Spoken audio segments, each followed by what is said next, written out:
Assalamu alaikum, third year. Sorry for this delay. Achha. About notes, I want to tell you that those notes were made only. Actually, they were made because students used to leave all the chapter when they went for final professional examination because they thought that the chapter was too long to cover. That is why those notes were made. Okay. Now they are not there for your first option. You should try to go through the book obviously. Book जो है वही आप लोगों को try करना चाहिए कि आप लोग उसको पढ़ें. अगर बिग रॉबिन्स नहीं पढ़ सकते, आप लोगों को बहुत मुश्किल लग रही है पढ़नी, मीडियम रॉबिन्स पढ़ लें. मीडियम रॉबिन्स भी मुश्किल लग रही है पढ़नी तो आप लोग कोई और बुक पढ़ लें, गॉल्जन में से देख लें, या फिर आप लोग DRS पढ़ने की कोशिश करें. मतलब please go through any of the text book available. और उसके बाद आप लोग नोट्स, अगर एंड में आप एग्जाम से पहले रिवीजन के लिए नोट्स यूज कर सकते हैं,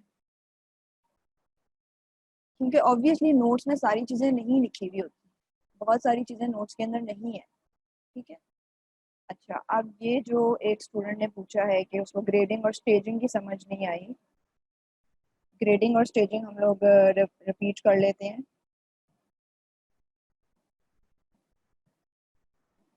ओके, ग्रेडिंग क्या है?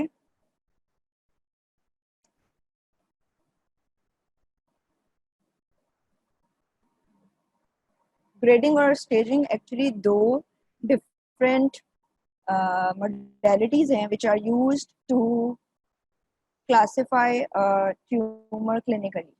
क्योंकि जब क्लिनिशियन के पास जाना है, जब एक्चुअली किसी कैंसर की ट्रीटमेंट स्टार्ट हो रही है, तो we need to grade it and stage it first so that the treatment becomes quantified at same scale throughout the world. ठीक है. तो ग्रेडिंग है क्या? Grading is done by evaluating the histopathology of the tumor. Histopathology means कि उसको microscope में check करके grading हो सकती है. ठीक है. So grading of a cancer is based on the degree of differentiation of the tumor cells, and in some cancers the number of mitosis or architectural features. Now, as you all know that differentiation of the tumor cells जो है, this is done microscopically. तो जब tumour की biopsy लेके, और biopsy का या फिर उसको हिस्टोपैथोलॉजी के उसके सैंपल का, I have told you there are different ways to take the sample. One is the whole excision of the tumor.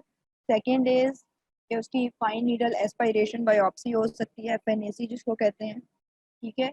और थर्ड इज कि उसकी जो है वो स्क्रेपिंग की जा सकती है, या फिर जिसको हम साइटोलॉजी भी कहते हैं, स्मीयर फॉर्मेशन जो होती है. ठीक है. जो कि पैप स्मीयर है जिसकी एग्जांपल, जो कि सर्वाइकल और बकल कैविटी, बकल म्यूकोजा के ट्यूमर्स में होता है. ठीक है.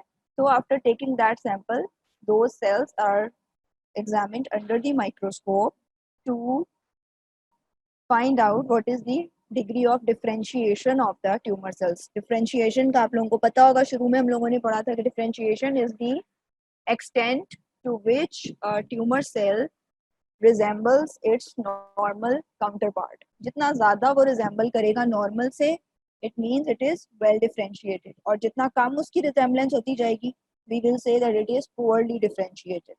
अब well differentiated और poorly differentiated के दरमियान में obviously there is a whole scale present, जो उसको हम कहेंगे moderately differentiated.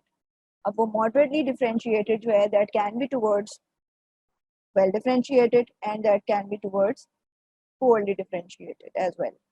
ठीक है. तो अब डिफ्रेंशिएशन देख ली माइक्रोस्कोप के ऊपर, उसके सारे फीचर्स देख लिए, माइटोसिस देख लिया, आर्किटेक्चरल फीचर्स देख लिए, उसकी बेस पे हमने बता दिया कि ये लो ग्रेड है या हाई ग्रेड है. ठीक है. जनरली जो मेलिग्नेंसीज हैं, they are divided into two major categories, low grade and high grade. Low grade means they are well differentiated or towards the scale of well differentiation, and high grade means that they are poorly differentiated. ठीक है. और इसके अलावा 4 categories भी हो सकती हैं, 3 भी हो सकती हैं किसी ट्यूमर की। Different tumours are graded according to a definitive criteria, जो कि ऑलरेडी हिस्टोपैथोलॉजिस्ट ने बैठकर बनाया हुआ है, वो बुक्स के अंदर दिया हुआ है, जो गाइडलाइंस होती हैं उसके अंदर वो ऑलरेडी प्रेजेंट है। Criteria for the individual grades vary in different types of tumors and so are not detailed here. ये आप लोग subsequently जब आप लोग 4th ईयर में जाएंगे, स्पेशल पैथोलॉजी पढ़ेंगे, तो वहाँ आप लोगों को कुछ ट्यूमर्स के ये ग्रेड्स पढ़ाए भी जाएंगे, वो आप लोगों ने याद भी करने होंगे वर्ड टू वर्ड, लेकिन अभी आप लोगों ने इसकी डेफिनेशन और इसका कॉन्सेप्ट समझना है.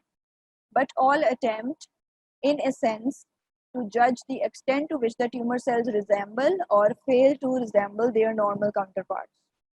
Although histological grading is useful, the correlation between histologic appearance and biological behavior is less than perfect. अच्छा, अब histologically उसको अगर वो रिजेंबल नहीं करता या फिर poorly differentiated है, तो इसका मतलब ये नहीं है कि biologically भी वो अपने normal counterpart से बहुत ज़्यादा different होगा. ये दोनों चीज़ें जो हैं ये correlate नहीं करती हैं आपस में. कुछ tumors जो हैं they are biologically they are very well differentiated, but functionally they do not perform the function of that cell very well. Okay. In recognition of this problem and to avoid spurious quantification, it is common practice to characterize a particular neoplasm in descriptive terms. For example, well-differentiated mucin secreting adenocarcinoma. अब उन्होंने well-differentiated भी साथ लिख दिया है और mucin secreting भी लिख दिया उसका function define करने के लिए, ठीक है, of the stomach और poorly differentiated pancreatic adenocarcinoma. इस तरह से इनको ये जो लफ्ज लिखे होते हैं सारे, ये जो टर्मिनोलॉजीज लिखी होती हैं, ये ग्रेडिंग का ही पार्ट है, ठीक है. सारे ट्यूमर्स की ग्रेडिंग करके उनको सिर्फ लो ग्रेड या हाई ग्रेड नाम नहीं दिया हुआ. कुछ ट्यूमर्स को इस तरह से भी डिफाइन किया जाता है, well differentiated mucin secreting adenocarcinoma या फिर पुअरली डिफरेंशिएटेड पैंक्रियाटिक एडिनोकार्सिनोमा. अब ये थी ग्रेडिंग. ग्रेडिंग से ज़्यादा इंपॉर्टेंट जो चीज़ होती है, ऑल्दो ग्रेडिंग के बगैर भी फर्दर आप प्रोग्रेस नहीं कर सकते in the treatment of the patient and diagnosis of the patient, लेकिन स्टेजिंग जो है that holds a more important function in diagnosing and treating a tumour, ठीक है. अब स्टेजिंग क्या है? Staging of solid cancers is based on the size. इसमें 3 चीज़ें इंपॉर्टेंट होती हैं. One is size, second is extent of spread to regional lymph nodes, ठीक है, ये lymph nodes की involvement है. and third is presence or absence of metastasis, ठीक है. तो इसको जो है TNM से आप लोग याद रखें, TNM. T is for size of the primary tumor. T जितना छोटा प्राइमरी ट्यूमर होगा उतना उसको छोटा T होगा. T1, T2, T3, T4. T not भी एक होता है which means के कार्सिनोमा इन सीटू है, ठीक है. तो T1, T2, T3, T4 यही बेसिकली ज़्यादातर ट्यूमर्स में T4 तक ही जाता है, इससे आगे मैंने नहीं देखा कभी, शायद होता हो. Next is extent of spread to regional lymph nodes. TNM second जो उसके अंदर आ रहा है लेटर वो है N. Yes, N. तो N is for nodes. If the nodes are involved, then N1. If nodes are not involved, N0, N0. और अगर दोनों साइड्स के नोड्स इन्वॉल्व हैं या ज़्यादा नोड्स इन्वॉल्व हैं, डिपेंडिंग अपॉन के किस स्ट्रक्चर का मैलिग्नेंसी है, तो वो N2 भी होता है कुछ केसेस. और M is for metastasis. Metastasis is either present और एब्सेंट. तो इसीलिए मेटास्टेसिस के सिर्फ T नॉट होता है या M नॉट होता है और या फिर M1 होता है. If metastasis is not present then we will designate it as M0, and if metastasis is present then we designate it as M1. अब ये जो TNM staging है, this is actually American Joint Committee on Cancer Staging. ये इन्होंने बनाई हुई है, Americans ने ये बनाई हुई है. वैसे भी ये रॉबिन्स जो है it is of American origin, इसलिए इसमें सारी चीज़ें ज़्यादातर अमेरिकन. अब यूरोपियंस ने भी कोई स्टेजिंग सिस्टम बनाया हुआ है, लेकिन ज़्यादातर वर्ल्ड वाइड जो है वो अमेरिकन सिस्टम ही यूज होता है, ठीक है. तो ये TNM मैंने आप लोगों को बता दिया. TNM staging varies for specific forms of cancer, but there are general principles. The primary lesion is characterized as T1 to T4 based on increasing size. T naught is used to indicate in an in situ lesion. N naught would mean no nodal involvement, whereas N1 to N3 would denote involvement of an increasing number and range of zones. M naught signifies no distant metastasis, whereas M1 or sometimes M2 designates the presence of metastasis and some judgment as to their number. ठीक है, ये हो गई TNM staging. अब मेरा ख्याल है और किसी ने कोई क्वेश्चन नहीं पूछा इस टेस्ट के बारे में। Okay, now we will move on to our next topic, which is hemodynamics. ये हमारा नेक्स्ट टॉपिक है जो हमने स्टार्ट करना है।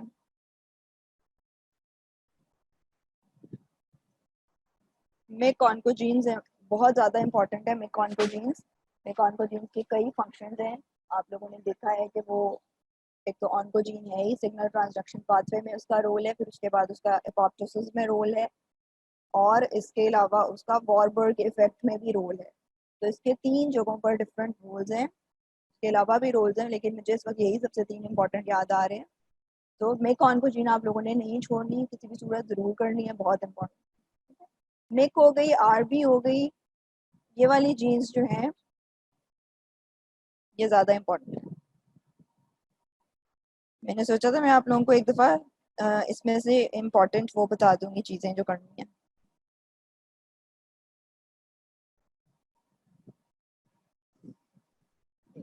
जो मॉलिक्यूलर वाला आप लोगों का पार्ट है उसमें से मैं आप लोगों को इम्पोर्टेंट चीज़ें बता सकती हूँ जो आप लोगों ने किसी सूरत नहीं छोड़नी।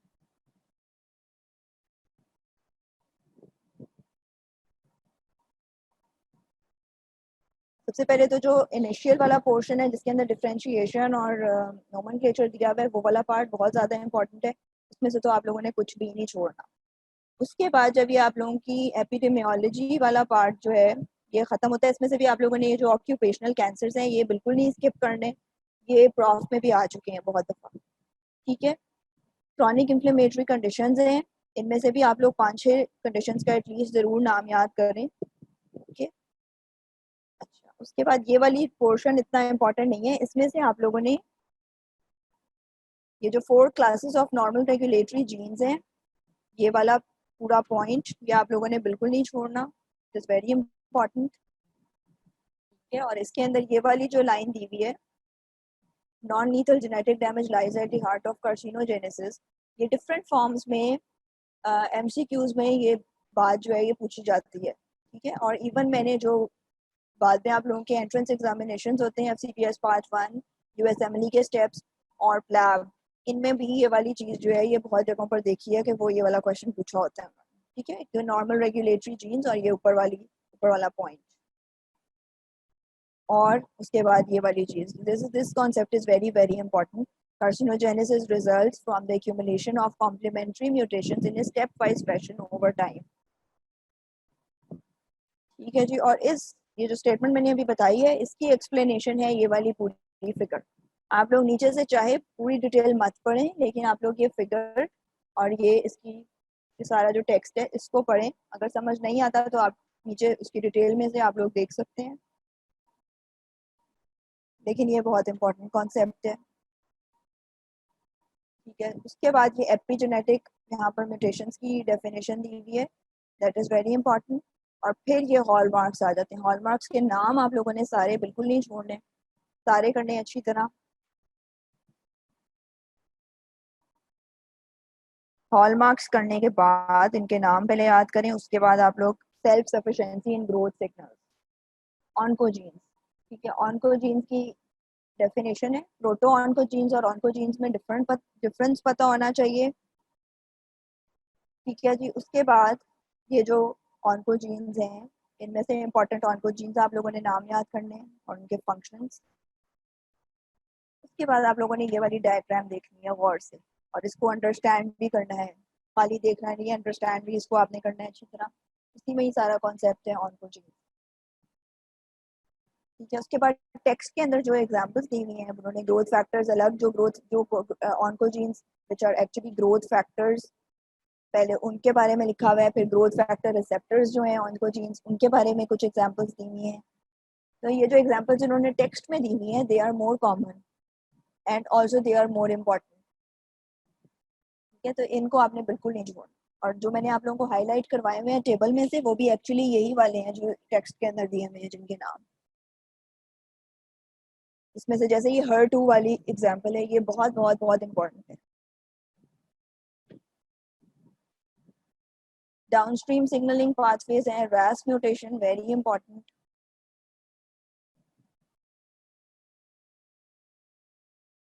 ठीक है, अच्छा अब ये जो RAS म्यूटेशन हो गई, MAP काइनेज हो गए, इनकी डिटेल जो है वो इतनी ज़्यादा इंपॉर्टेंट नहीं है। इनके बारे में यही बात याद रखनी ज़रूरी है कि एक तो ये these are part of the downstream signaling pathway in the signal transduction pathway। ठीक है, और नंबर 2 इसमें क्या याद रखना जरूरी है कि कौन सी वाली म्यूटेशन कितनी कॉमन है, जो कि इसमें हर म्यूटेशन के स्टार्ट में थोड़ा सा लिखा हुआ है। Approximately 15 to 20% of all human tumors express mutated RAS proteins। अब ये this thing is important। और ये जो कलेंजियोकार्सिनोमा, एडिनोकार्सिनोमा में 90% इन कैंसर्स के अंदर, और 50% of colon endometrial thyroid cancers and about 30% of lung adenocarcinomas and myeloid leukaemias, ये RAS म्यूटेशन शो करते हैं। ये वाली जो फैक्ट्स हैं, दीज आर इम्पॉर्टेंट। अदरवाइज जो इसके ऊपर अगर फॉर एग्जांपल इस पे नोट आ जाता है लिखने के लिए, वैसे तो आता नहीं है RAS म्यूटेशन पे नोट, तो आप लोगों ने अगर ये वाली डायग्राम अच्छी तरह की हुई है तो आप लोग खुद ही से लिख सकते हैं। आप लोगों को इतनी अंडरस्टैंडिंग हो चुकी होगी इस डायग्राम को पढ़ के कि आप लोग RAS म्यूटेशन का खुद से लिख सकते हैं, अगर आपको फैक्ट्स बताएं कि कितने % कौन से कैंसर्स में होते हैं। ठीक है, अगर RAS म्यूटेशन पे आते हैं, आप यही वाली डायग्राम ड्रॉ करें और उसमें लिखें कि it is a part of the downstream signalling pathway, और जब RAS कॉन्स्टिट्यूटिवली एक्टिवेटेड हो जाएगी इन केस ऑफ म्यूटेशन, तो फिर ये पूरा जो सिग्नलिंग पाथवे है ये ऑटो पे चला जाएगा, ये चलता जाएगा और ये सेल ग्रोथ जो है उसको प्रमोट करेगा। ठीक है, अच्छा अब इसमें से जो जरा डिफरेंट म्यूटेशन है वो है ये alteration in non receptor tyrosine kinase and make oncogene. Again ये देखें, मेक ऑन्कोजीन की यहाँ से स्टार्ट हो जाती है इंपॉर्टेंस। तो ये वाली आप लोगों ने दोनों डायग्राम्स करनी है और इनको समझना है, क्योंकि इनका थोड़ा सा डिफरेंट है, ये नॉन रिसेप्टर होते हैं। ठीक है, मेक ऑन्कोजीन तो रिसेप्टर है, मगर जो ये है ABL ऑन्कोजीन, ये सारा जो सिस्टम है BCR ABL, ये नॉन रिसेप्टर टायरोसिन काइनेज है। इनको पढ़ना अलग से जरूरी है, इनके ऊपर अलग से नोट आ सकते हैं। ठीक है, फिर ये मिक के सारे रोल्स आए हुए हैं, इसमें क्या क्या है।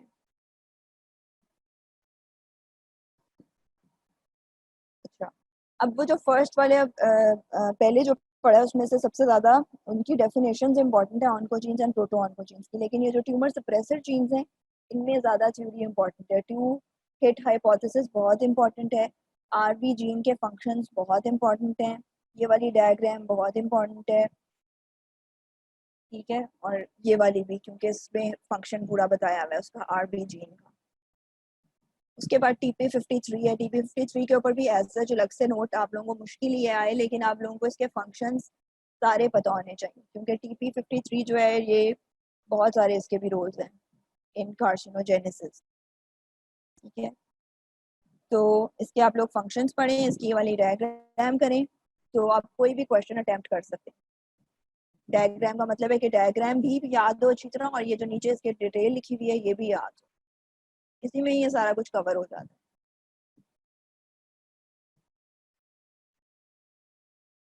उसके बाद APC है, APC के बारे में बहुत क्वेश्चन आते हैं, एक्चुअली क्वेश्चन आते हैं इसके बारे में। ठीक है, क्योंकि APC जो है एक तो इसका रोल जो है जो एडिनोमेटस पॉलीपोसिस कोला या फिर एडिनोकार्सिनोमा ऑफ कोलन ये करता है, उसमें इसका रोल है। और ये जो पाथवे है ये बहुत इंपॉर्टेंट है, WND पाथवे। इसकी जो इसका एक और फंक्शन भी है, तो ये इसको यहाँ पे इन्होंने बताया हुआ है, दूसरा इन्होंने मेटास्टेसिस में भी इसको बताया हुआ है, ई कैडहेरिन, जहाँ पे उन्होंने दिखाया हुआ है कि ई कैडहेरिन फंक्शन इज लॉस्ट, तो इंटरसेलुलर जो है एडहेजन वो that is lost because of this. ठीक है, ये आप लोगों ने करना है। APC में ऐसे अगर आप लोग ये डायग्राम कर लें और नीचे वाली डिटेल कर लें तो आपकी APC वाली जीन कवर हो जाएगी। बाकी इसमें से कोई जीन इतनी इंपॉर्टेंट नहीं है, जो बाकी ये 2-3 पेजेस हैं ये आप लोग स्किप कर सकते हैं राइट अवे।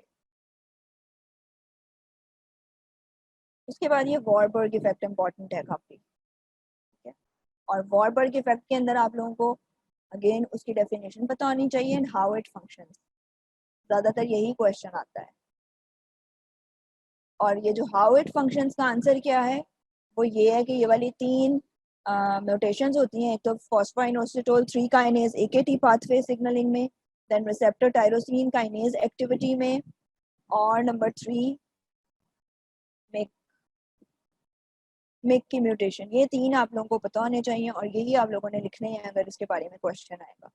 और साथ में ये डायग्राम ड्रॉ कर दें, मोर देन इनफ, ठीक है जी। इक्वेशन ऑफ एपोप्टोसिस, अब ये एक ऐसी चीज़ है जिसके बारे में क्वेश्चन नहीं आता एग्जाम में, लेकिन ये आप लोगों के उसके लिए इम्पोर्टेंट है, MCQs के लिए। लिमिटलेस रेप्लिकेटिव पोटेंशियल, इसमें से भी क्वेश्चन नहीं आता, लेकिन again it's important for your viva question और योर MCQ क्वेश्चन। तो अगर आप इनकी डायग्राम सिर्फ पढ़ लें और डायग्राम्स के नीचे जो डिस्क्रिप्शन लिखी हुई है वो कर लें तो that will be enough. Angiogenesis, angiogenesis की आपको जीन पता होनी चाहिए, दैट्स ऑल। और इसका ट्रिगरिंग इफेक्ट, और एंजियोजेनेसिस में जो कुछ भी इंपॉर्टेंट है वो इसकी कॉन्सेप्ट्स के अंदर लिखा हुआ है।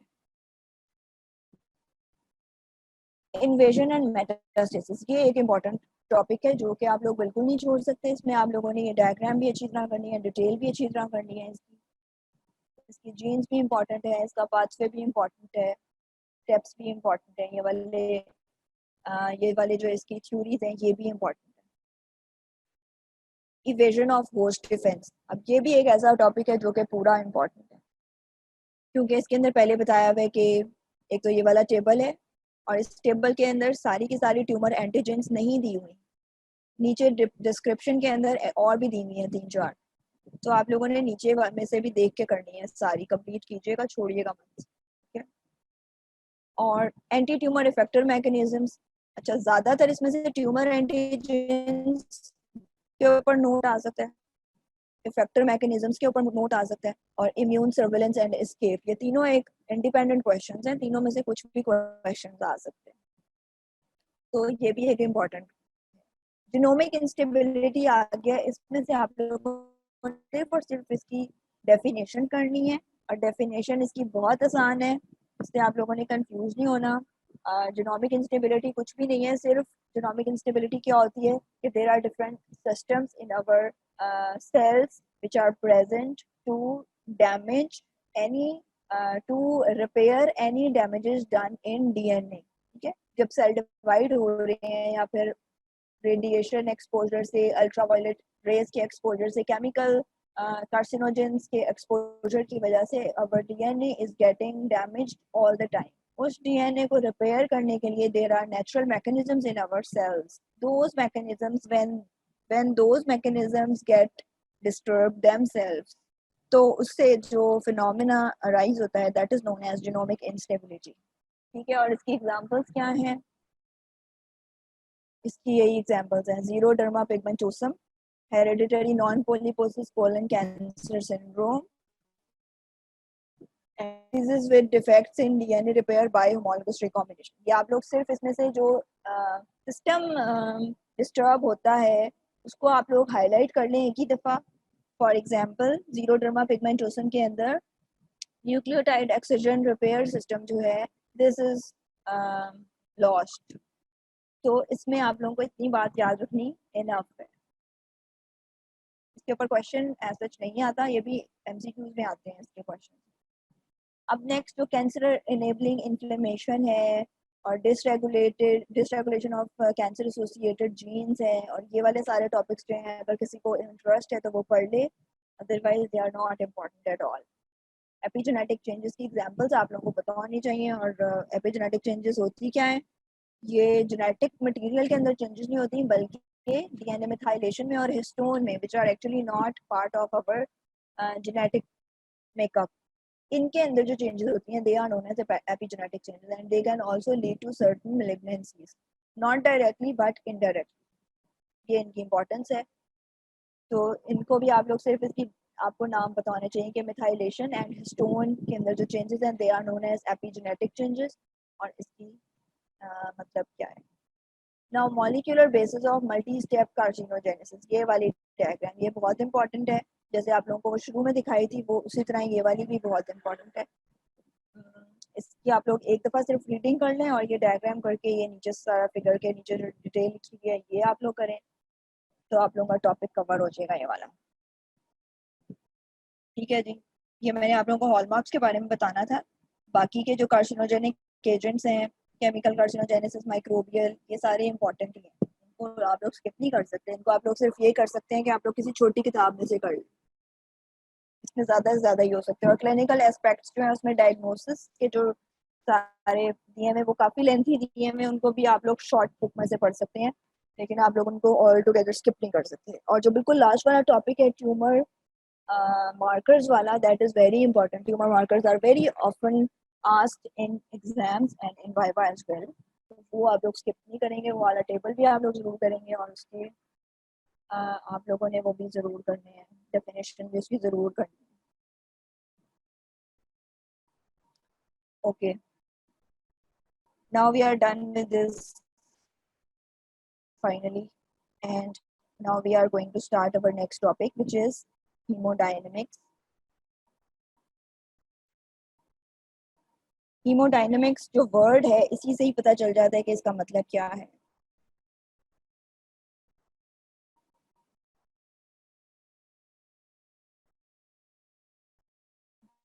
Hemo means blood, dynamic means motion, and hemodynamics का क्या मतलब होगा कि disorders related to movement of blood.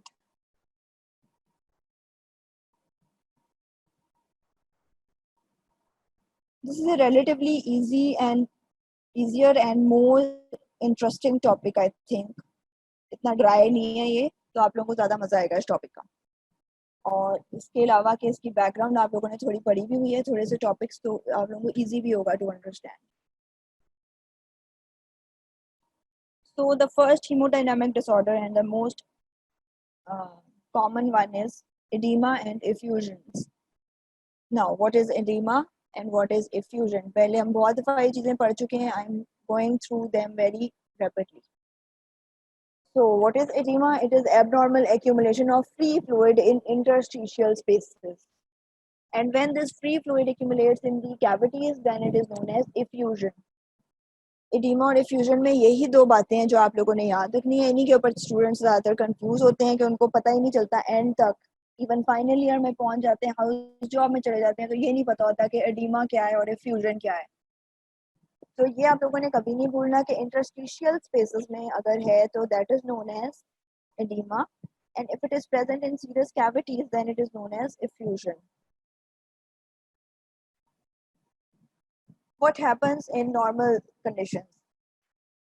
Under normal circumstances, the tendency of vascular hydrostatic pressure to push water and salts out of capillaries into the interstitial space is nearly balanced by the tendency of plasma colloid osmotic pressure to pull water and salts back into vessels.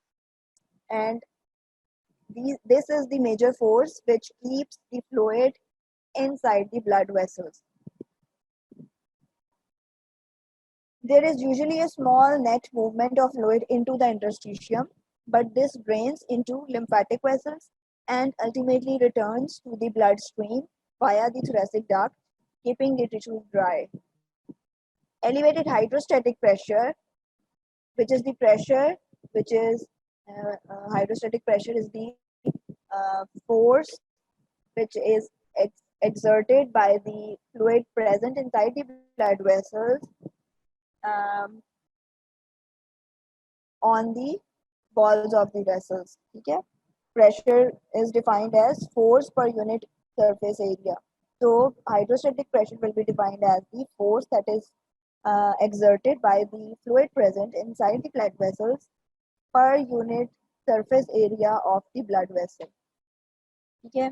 If this hydrostatic pressure is elevated, or the colloid osmotic pressure, which is the pressure exerted by the plasma proteins present inside the fluid, if that pressure is diminished, it disrupts the balance and results in increased movement of fluid out of the vessels. So this is a blood vessel. the arterial end and the venular end of the vascular system. And in between the two ends, there is a capillary bed. The forces that keep fluid inside the blood vessel is the plasma colloid osmotic pressure, and the force which pushes fluid out of the vessels is hydrostatic pressure. So hydrostatic pressure is pushing fluid out of the vessels, and colloid osmotic pressure is pulling fluid inside the vessel.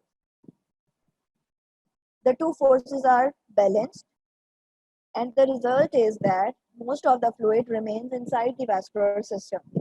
Only a small quantity of fluid is escaped into the interstitium, and what happens to that fluid which is present in the interstitium?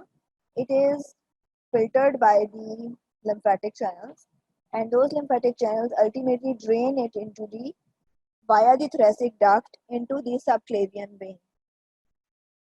ठीक है? अब क्या होगा when there is increase in the hydrostatic pressure? इसी hydrostatic pressure को हम blood pressure भी कहते हैं vessels का. So what happens when there is increased hydrostatic pressure? It will push fluid out of the vessels. ज़्यादा बैलेंस इस तरफ हो जाएगा, ज़्यादा फ्लूइड बाहर की तरफ चला जाएगा, resulting in increase in the fluid amount of fluid in the interstitial spaces. Now lymphatics have a limited capacity to drain the fluid from the interstitium. When that limit is achieved, that fluid starts to accumulate in the interstitium, and that results in the formation of edema or effusion. Number two, when there is decrease in the plasma colloid osmotic pressure. The second scenario is related to the conditions which lead to decreased plasma colloid osmotic pressure. And what will happen then? The fluid that was kept inside the vessel because of this colloid osmotic pressure, that fluid will be lost, and that will again result in increased interstitial fluid or edema. So these are the two major causes of edema, and the third cause is any obstruction in the lymphatic channels. Because if there is an obstruction in the outflow of the fluid from the lymphatic channels, it will again lead to flooding of the system. Okay, so there are three major causes of edema or effusion. If the net rate of fluid movement exceeds the rate of lymphatic drainage, fluid accumulates within tissues. The result is edema, and if a serosal surface is involved, fluid may accumulate within the adjacent body cavity as an effusion. Edema, fluids, and effusions may be inflammatory or non-inflammatory.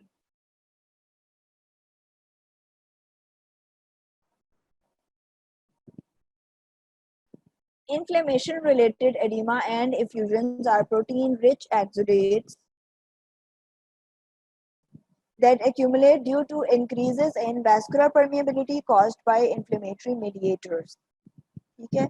अब inflammation में आप लोगों ने जब inflammation का chapter पढ़ रहे थे तब हमने पढ़ा था कि how inflammation leads to escape of fluid from the blood vessels. वो जो पूरी वाली डायग्राम थी, E selectins, P selectins, and how the endothelial cells contract and allow leakage of these cells and fluid out of the blood vessels.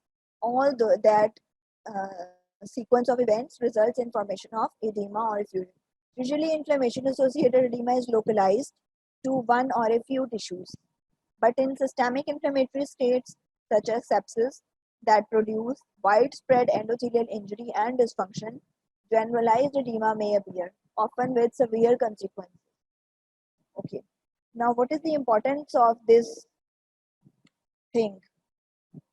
Actually, when you become a clinician and you are watching the patients, अभी तो आप लोग book में सिर्फ pathology पढ़े ना कि what is happening in the cells, but when you are in a clinic and a patient comes to you with a swollen arm or a swollen limb or any other swollen part of the body, and you evaluate it, you touch it, you check it if there is any edema, the swelling is because of any edema or there is something else, and you find out that the swelling is actually because of edema. The next question is whether it is localized or it is generalized, because you have to make a diagnosis in that scenario. वहाँ पर आप लोग pathogenesis का तो कुछ नहीं करना ना, वहाँ तो you are concerned with the making the diagnosis and then treating the patient. So if you see that the edema is localized or there are any signs of inflammation, any other signs of inflammation, because edema is one of the signs of inflammation and there are other signs as well. For example, redness, pain, and swelling हो गया, redness हो गया, pain हो गया, और क्या था, loss of function था, टेम्परेचर इंक्रीज हो जाता है, ये वाले साइंस, बाकी के साइंस भी देख लें इन्फ्लेमेशन के. तो सिस्टेमिक और लोकलाइज्ड एडिमा को डिफरेंशिएट करने के लिए ये चीज़ चेक होती है, क्योंकि जो लोकल कॉजेज हैं इन्फ्लेमेशन के और एडिमा के, they are different as compared to the generalized, and the management of local is very different as compared to the generalized edema. In contrast, non-inflammatory edema and effusions are protein-poor fluids called transudates. Non-inflammatory edema and effusions are common in many diseases, including heart failure, liver failure, renal disease, and severe nutritional disorders. ठीक है, transudate exudate हम लोग बहुत खेल चुके हैं जब हम इन्फ्लेमेशन पढ़ रहे थे. तो exudates are actually inflammatory oedema and transudate is non-inflammatory edema and effusion. Okay.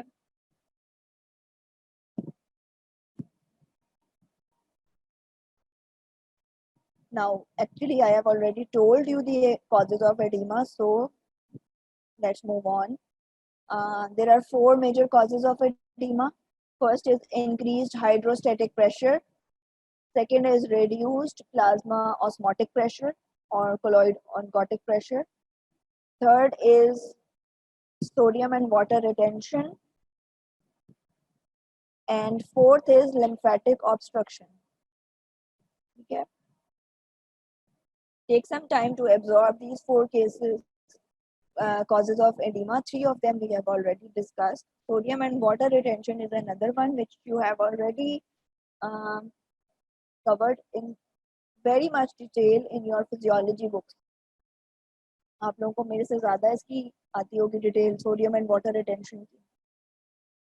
So let's start with the first cause, which is increased hydrostatic pressure. Increases in hydrostatic pressure are mainly caused by disorders that impair venous end. ठीक है जी. अब venous end obviously जब for example अगर आपने एक pipe लगाई हुई है नलके के साथ और नलका खोला हुआ है और पाइप में से पानी जो है that is easily flowing. Now what you do, you press the the other end of which is in your hand, the end from where the water is flowing out of the pipe. If you press and close that end, what will happen? Pressure inside the whole pipe will start to increase and increase. ठीक है, ultimately वो हम उसका result क्या देखते हैं कि पीछे नलके पे से पाइप उतर जाती है, इतना ज़्यादा प्रेशर इंक्रीज हो जाता है कि the pipe gets off the tap. ठीक है, तो सेम इधर भी यही होता है कि वीनस रिटर्न जो है वहाँ पे अगर वहाँ वीनस रिटर्न के जो डिसऑर्डर्स हैं, the disorders that empire venous return, they majorly are the causes of increased hydrostatic pressure. ठीक है, if the impairment is localized, अब localized venous return के कौन से disorders हो सकते हैं? For example, DVT, deep venous thrombosis, DVT in a lower extremity. Then the resulting edema is confined to the affected part. Conditions leading to systemic increases in venous pressure, for example, congestive heart failure, are understandably associated with more widespread edema. ठीक है, congestive heart failure भी basically Venus pressure को ही increase कर रहा होता है, Venus and की वजह से ही वहाँ पे भी एडिमा हो रहा है. Now, what are the different causes of impaired venous return. First is congestive heart failure. Second is constrictive pericarditis. Now, what is this thing? Constrictive pericarditis. Pericarditis is actually a condition where the pericardium is inflamed. It can be viral, okay, or it can be fungal, or it can be bacterial pericarditis. Okay. Now, pericarditis results in three different conditions, and one of them is constrictive pericarditis. Constrictive में क्या होगा? जो pericardium है, that constricts the heart. इसके अंदर contractures type के बन जाते हैं, fibrosis बहुत ज़्यादा हो जाता है, so it becomes constrictive pericarditis. ठीक है. Third is ascites. Ascites क्या होती है? Ascites is accumulation of fluid in the peritoneal cavity. Abdomen में जब fluid accumulate हो जाता है, उसकी वजह से क्या होगा कि जो vena cava है, inferior vena cava, that is pressed. As a result, the venous pressure increases. Venous return जो है वो impair हो जाता है. जो lower limbs में से आ रहा है blood वापस, वो क्योंकि vena cava जो है that is compressed, तो वो सही तरह से नहीं हो पाती, impair हो जाती है venous return. Next is venous obstruction or compression. Internal ये सारे इसके अब हैं causes. One of them is thrombosis. Thrombosis क्या है? Thrombus is a clot made up of platelets and clotting factors and some RBCs. So when that thrombus obstructs a part of the vein or blood vessel, that results in thrombosis. Next is external pressure or mass. ये mass जो है ये कौन सा हो सकता है? It can be tumor, ठीक है, या फिर कोई और mass भी हो सकता है. Inflammation की वजह से localized swelling हो सकती है. Then lower extremity inactivity with prolonged dependence. It happens when people travel long distances by air. ठीक है, 2-3 दिन की फ्लाइट के बाद जब लोग पहुंचते हैं तो we commonly see that they complain of swelling of the lower limbs.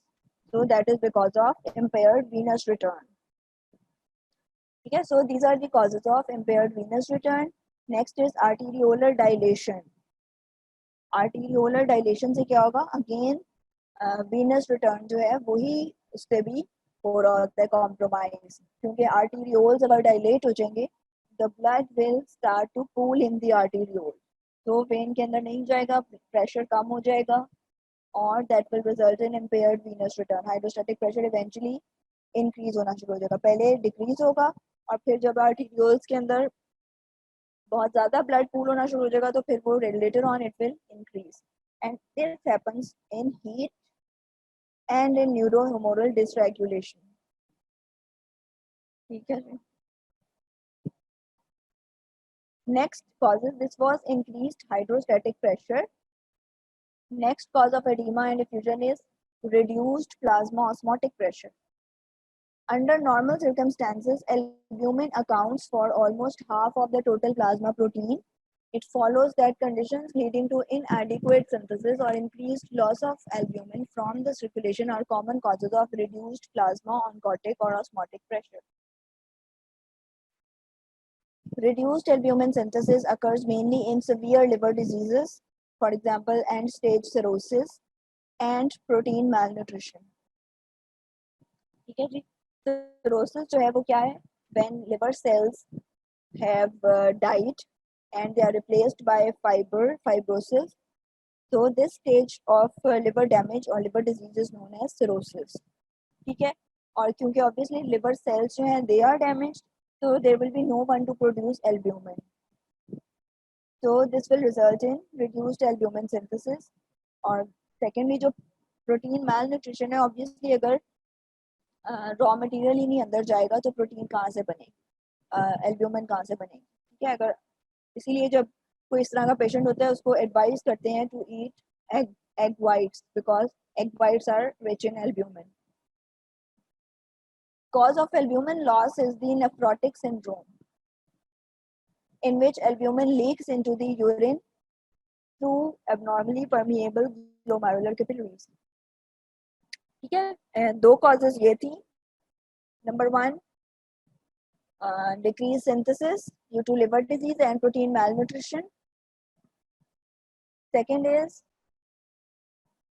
nephrotic syndrome, where albumin is lost through the urinary system. Regardless of cause, reduced plasma osmotic pressure leads in a stepwise fashion to edema, reduced intravascular volume, renal hypoperfusion. Obviously, when there is less blood in the capillaries, kidneys will also get a lesser share of blood, resulting in renal hypoperfusion. और जब renal hypoperfusion क्या होती है? जब होती है तो क्या होता है कि aldosterone रिलीज होना शुरू हो जाता है, तो it leads to secondary hyperaldosteronism. ये एक vicious cycle होती है जो चल जाती है. Not only does the ensuing salt and water retention by the kidney fail to correct the plasma volume deficit, but it also exacerbates the edema because the primary defect, low plasma protein level, persists. ये जो aldosteronism है, इसने क्या करना है? It will cause water and salt to retain. Kidneys को ये modulate करती है to retain more water and salt. और उससे क्या होगा? सॉल्ट एंड वाटर ज़्यादा आएगा ब्लड वेसल्स के अंदर, तो क्या होगा उससे कि और ज़्यादा उससे एडिमा इंक्रीज हो जाएगा, क्योंकि प्रोटीन तो है नहीं, जो रूट कॉज है दैट इज स्टिल देयर. अब प्रोटीन नहीं है, सॉल्ट एंड वाटर ज़्यादा आ गया, now the fluid inside the vessels is more diluted. अब उसके अंदर और ज़्यादा कम हो गई हैं as compared to the concentration of water and salt. It has lower quantity of plasma protein, तो अब उससे और ज़्यादा एडिमा होगा.